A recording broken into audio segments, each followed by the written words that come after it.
Hi, I'm Ava Jane from Dachshund Station. Today I'm reviewing this freestanding pet gate. Let me tell you why it's my favorite piece of furniture. If you're a fellow dog mom and need an easy way to block off your stairs or doorways, this gate is a must-have. I bought this for my two mini dachshunds because I needed a safe way to keep them off the stairs and protect their little backs from jumping up and down. It does a great job at stopping my short-legged shadows from following me upstairs. It's just the right height so I can still step over it without a problem. Here's what I love about it. There's no need to drill into the walls or door frames. This gate has two fold outside panels that lock the gate in place and stop it from tipping over. And when I need to move it, it's really not that heavy to fold and put away.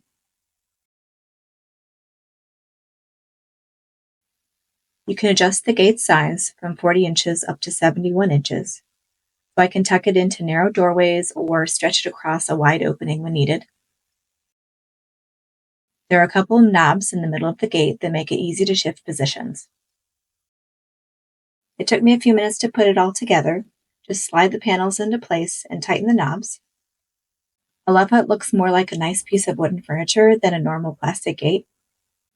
I highly recommend this dog gate for your stairs or doorways. It's super sturdy, its wooden finish is attractive, and it can blend in with most household decor.